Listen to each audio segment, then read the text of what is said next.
আয়াত ১৬ ও ১৭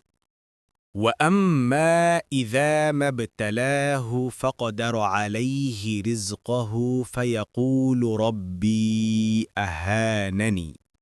অনুবাদ আর যখন তাকে পরীক্ষা করেন তার রিজিক সংকুচিত করে তখন সে বলে আমার রব আমাকে হীন করেছেন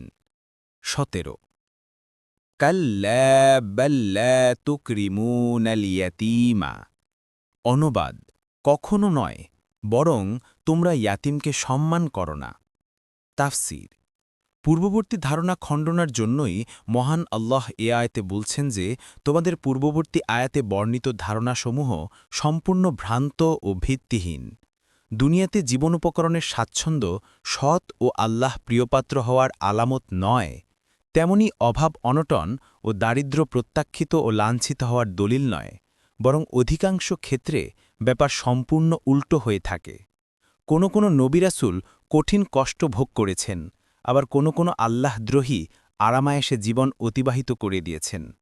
দেখুন ইবনে কাসির এখানে কাফির ও তাদের অনুসারী ফাসিকদের কয়েকটি মন্দ অভ্যাস সম্পর্কে সাবধান করা হচ্ছে প্রথমেই বলা হয়েছে যে তোমরা ইয়াতিমকে সম্মান করো না এখানে আসলে বলার উদ্দেশ্য এই যে তোমরা ইয়াতিমদের প্রাপ্য আদায় করো না এবং তাদের প্রয়োজনীয় ব্যয়ভার গ্রহণ করো না ফথুল আদির রাসূলুল্লাহ সাল্লাল্লাহু আলাইহি ওয়াসাল্লাম বলেন জান্নাতে আমি ও ইয়াতিমের তত্ত্বাবধানকারী এভাবে থাকবে এটা বলে তিনি তার মধ্যমা ও তর্জনী আঙুল দুটো একসাথ করে দেখালেন বুখারী ৬০০৫